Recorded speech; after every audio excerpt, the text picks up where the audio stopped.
So let's take this time to talk about my bike. This is a Mongoose Selous Expert. So basically, I guess the top of the line of the bikes that Mongoose tried to release in 2000, I guess end of 2015.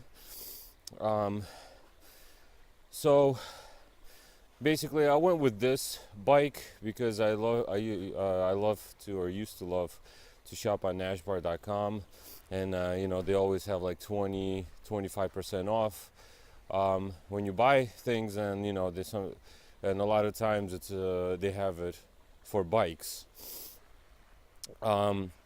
So I got this one for like I think like 1,000 on the dot. So I mean, for that year, and gravel bikes were just like beginning of becoming popular. I mean, they were maybe with disc brakes at least, or adventure bikes, so they were becoming popular, and I was a roadie and like an occasional mountain biker. But since I started having a family, kids, and I really do like biking through like forests like this, is beautiful, as long as the sand is compliant and not just like letting me sink. But in this park area, it's very nice, and so far gravel roads are good. Good workout. Sand still kind of kicks your butt here and there because you gotta get more watts in to go forward. So anyway, about the bike again.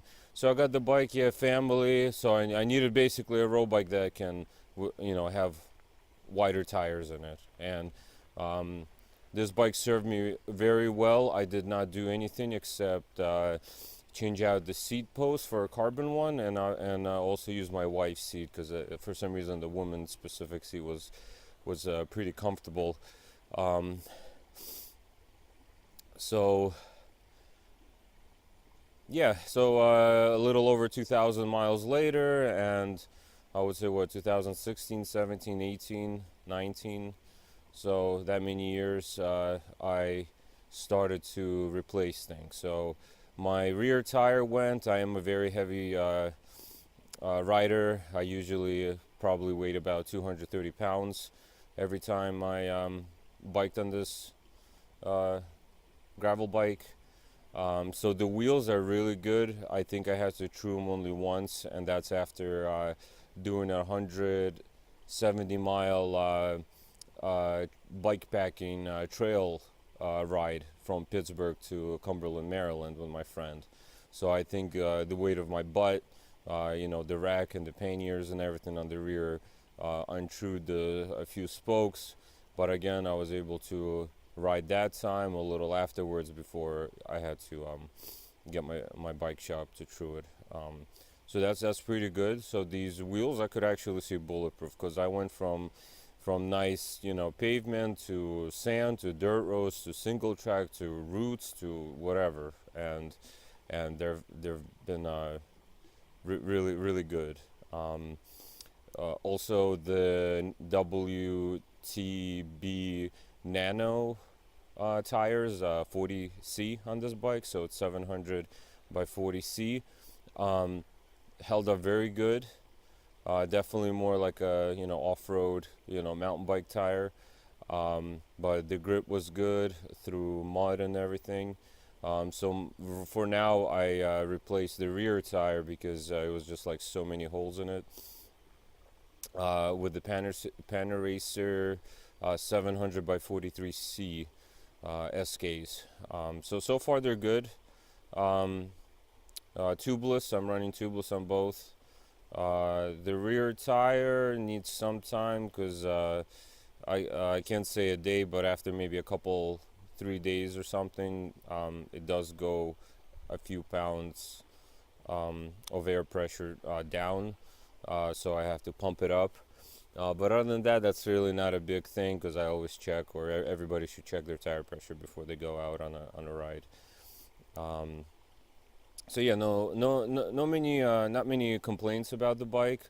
It is on the heavier side, but that's mostly due to the wheels. It came with the 105 I can't say group set because it's the derailleur is 105, the front derailleur is 105, the rear, the cassettes, the cranks are like the FSA Omega something.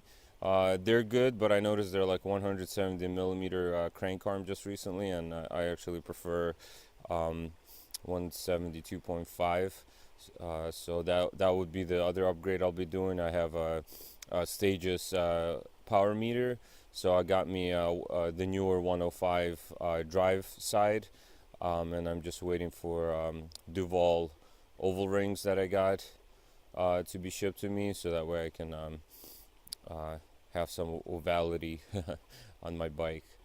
But for now, I think because sometimes I have to submerge my bike in deep waters, or if I fall into deep waters with the bike, I think that's when my bottom bracket is creaking, is because it probably has water and I have to maintain it. So disc brakes are good. I have the older Ultegra, I guess the first ones that came out with for hydraulic road bike hydraulic disc brakes. So I have those shifters. I mean, they're pretty comfortable.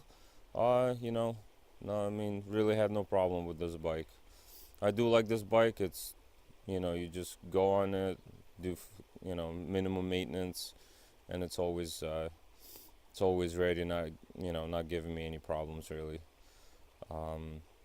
So yeah, that's my review of what, like 4 years and 2,000 miles in and still biking.